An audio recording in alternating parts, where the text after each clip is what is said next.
Okay, my name is Dan Brown, and I am a consultant for marketing and for general management. I do a lot of video editing, a lot of videos with my clients. I do a lot of drone footage and such. And boy, I got excited. I got the new Skydio 2, had that on order since last year. I think I got into like batch 2 or 3. And, then we had COVID-19 and the whole thing was a shutdown. Well, I got it 3 days ago. Oh my God, totally excited. I mostly fly. I've flown Mavic Air, and now Mavic 2 Zoom is my main go-to drone. And I took it out yesterday for the first flight. Went around the block with my son on our bikes. Fantastic. I was tracking him. Did another flight, went around the block with me, and it had a power line and totally destroyed it. Broke my heart. I had so many things I'd planned to do this weekend with he and I, and go out and ride on the beach and run on the beach and go to a couple different parks and on our skateboards and stuff. This is the day I look forward to. Sundays is why I'm all, my hair's, I look like a total bum, haven't shaved. Because I work pretty much Monday to Saturday, and Sunday's our family day. Well, went out yesterday, and God, what a heartbreak. So what I wanted to do is I wanted to kind of walk you through a little bit about what happened. I'm going to put some footage up on the screen here. I've got a home studio, and that's what you see behind me. I've got multiple camera angles, so I can, talk to you on any, camera. I can also show you the feed of my computer. And I'm going to walk through a little bit about what happened. So first thing I'm going to do is I'm going to show you the drone. You can take a look at it here. This is the propeller that came off, broke right off. There was obviously some damage here on this arm. That doesn't look right. That's the other part of the propeller. And the main damage, of course, was the gimbal. It came down from, I think, at about 20 feet, maybe 18 feet. But you can see, it hit hard. Took the gimbal right off. There's some broken wires inside. You can see the plastic in there. The lens, the camera, the bottom camera, I can't tell if it's scratched. It looks like there might be a scratch on that. And I looked at the other ones. I think they were okay.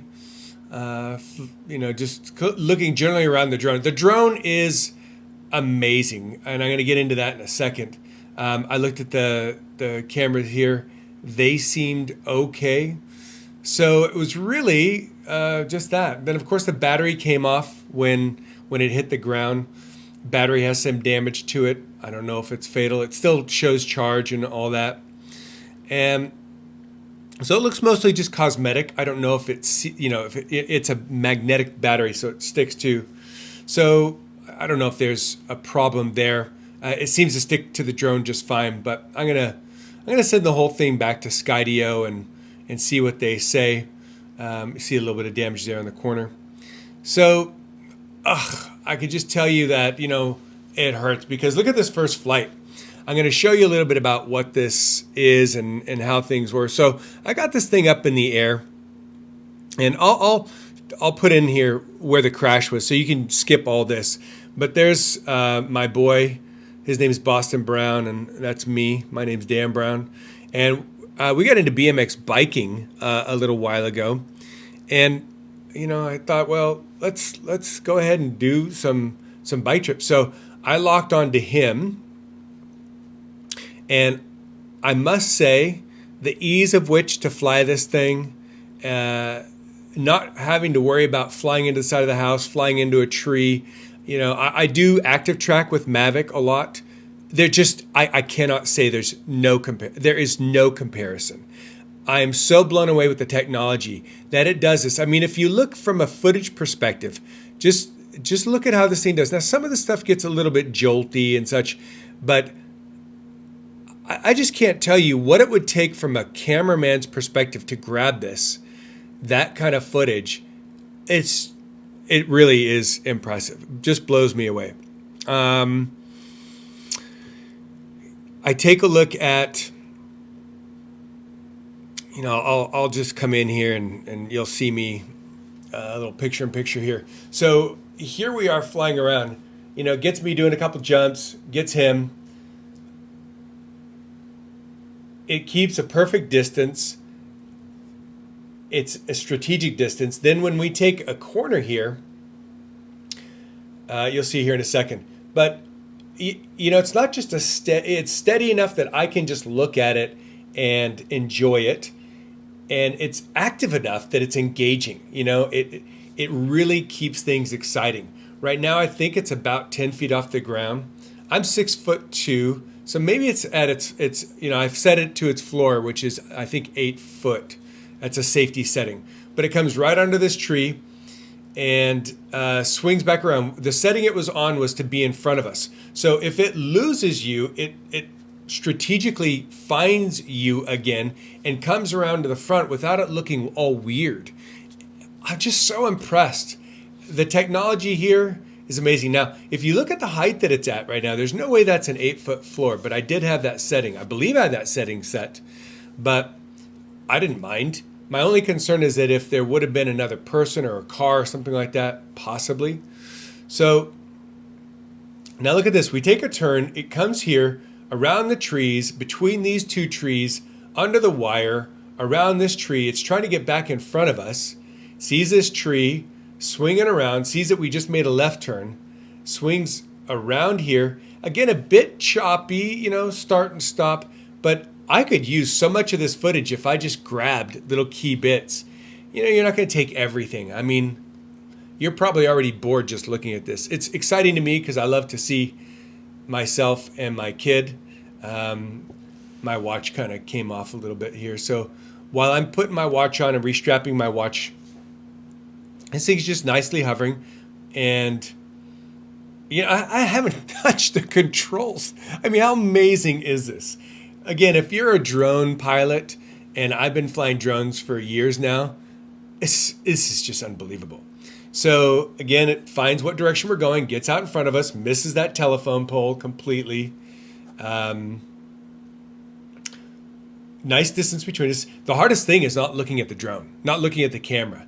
Like if you want some real natural footage, it's because it's actually amazing to watch. To see this thing flying is unbelievable. It's undescribable. To see this miss that telephone pole, miss that tree, grab us. Now, right here, it loses us. It's tracking my boy Boston. It loses Boston and then hangs here for a bit. Don't know exactly what happened there. I circled around and came back.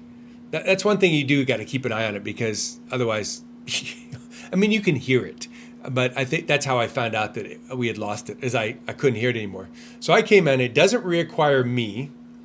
So I say, hey, Boston, come on over here and see if you can get in front of this camera.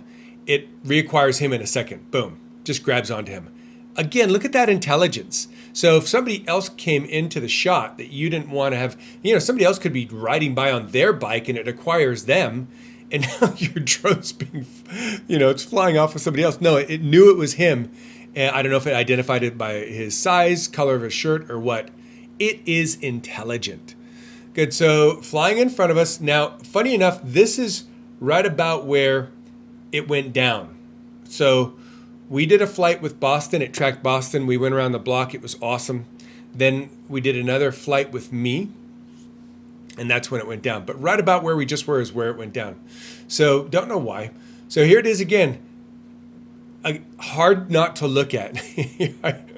Boston had no idea. I was making some faces. He saw it later. He thought that was funny. But this is the beauty of this, is I'm riding my bike. I'm enjoying life with my son. We're having good laughs and stuff. I literally, it's out of mind. I am not thinking about anything right now.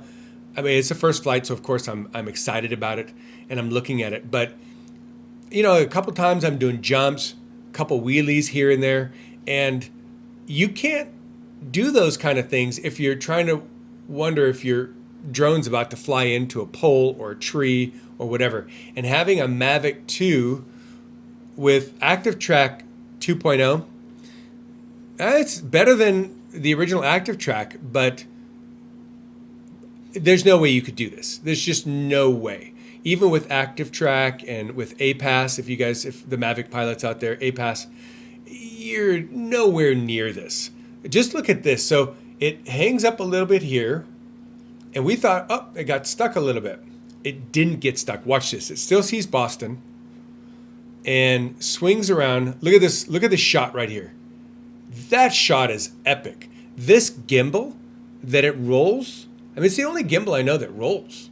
And if you don't know what roll is, so you've got pan, tilt, zoom, and then you've got roll. And that's where the camera actually rolls. So to do that as a pilot, you know, I'm in filmmaking for years. To do that as a pilot, I mean, that is unbelievable talent and skill. So hats off to these guys. Just amazing. So now we're going to get into the next one. Got the beacon linked to the drone and linked to my app, which I don't have totally figured out just yet, but beacon should be a little bit more accurate and be able to track me under any circumstance. So funny enough, it does get hung at one point. So I don't know if it could have been user error. But as it is right now, it's me tracking me. And this is, I believe, where it gets hung up. So we're coming up here, and this is interesting. This is where it gets hung up. And I don't know exactly why. I've got the beacon. I don't know why it doesn't just drop down. And again, by audio is how drone wasn't buzzing around me any longer. So we come back. And what I had to do is I had to lower the drone using the app on my phone and control it into a place where it then reacquired me. So I don't know exactly what happened on that. So I was trying to do this with the beacon, and it didn't work out. So I eventually pulled out the phone and actually controlled it with the phone. Controlling with the phone is pretty easy, and acquiring yourself with the phone is pretty easy. I'm going to have to study up on this beacon a little bit more. So now it's pretty good. And it's dodging things, and you see it's picking up on these wires around here.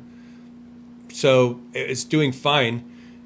Funny enough, we're about at the crash, and what happens is prior to the crash, it actually crashed into a wire before that.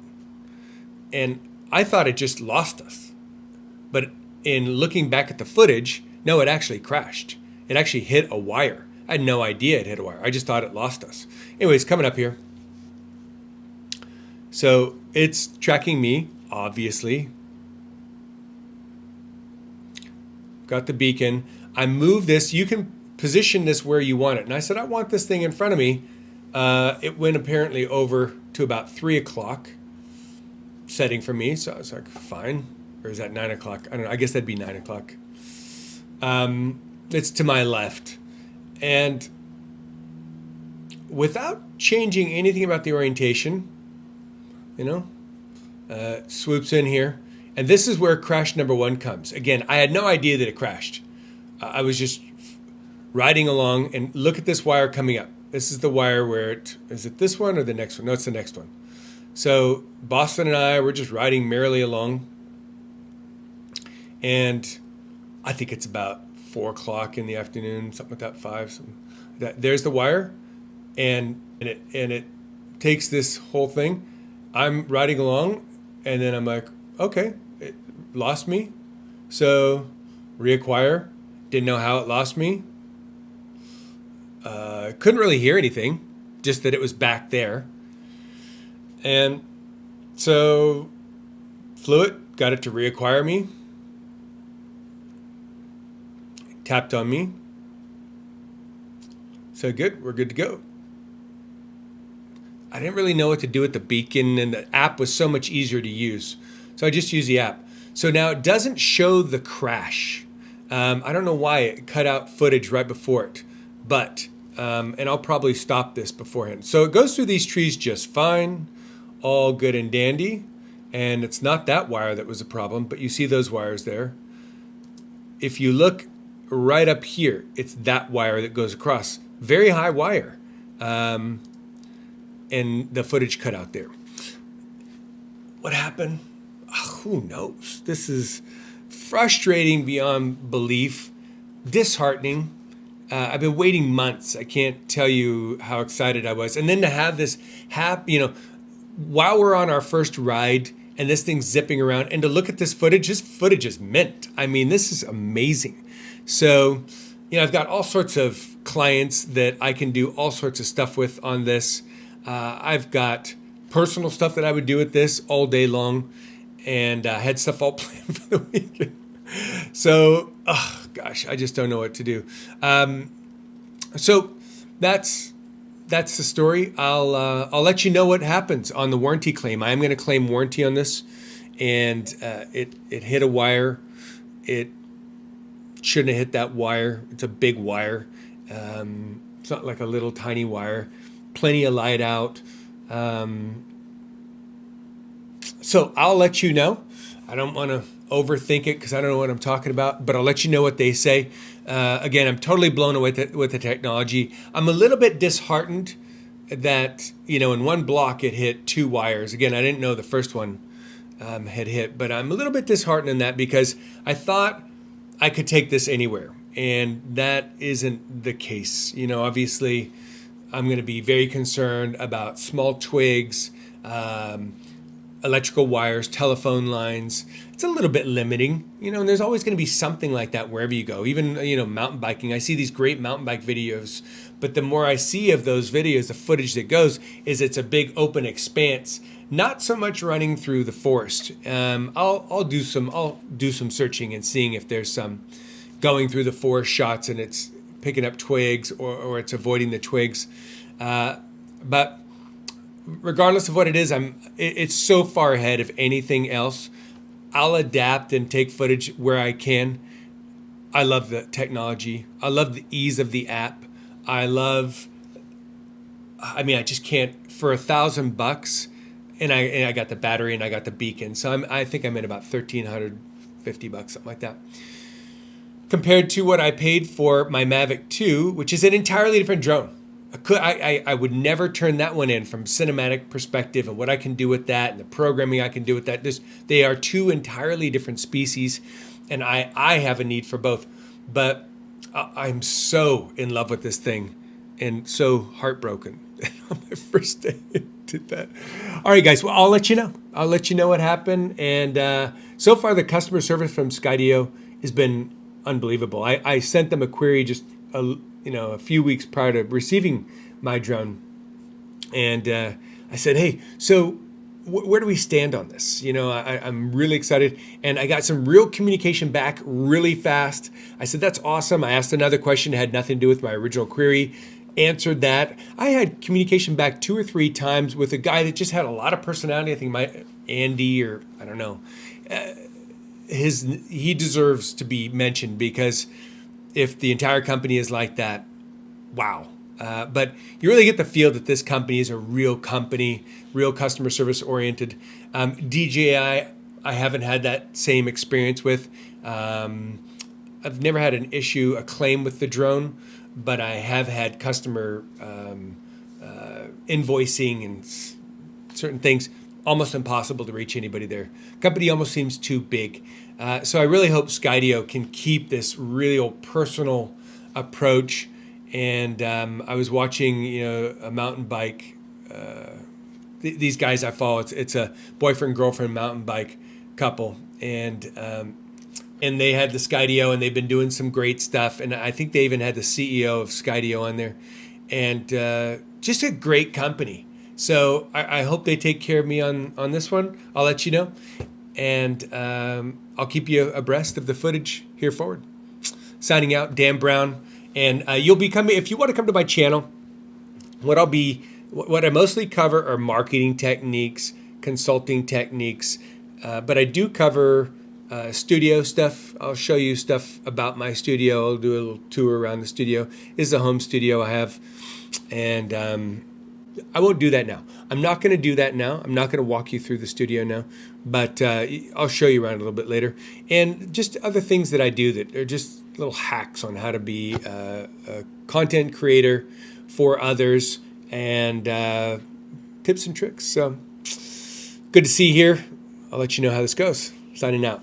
Ciao for now.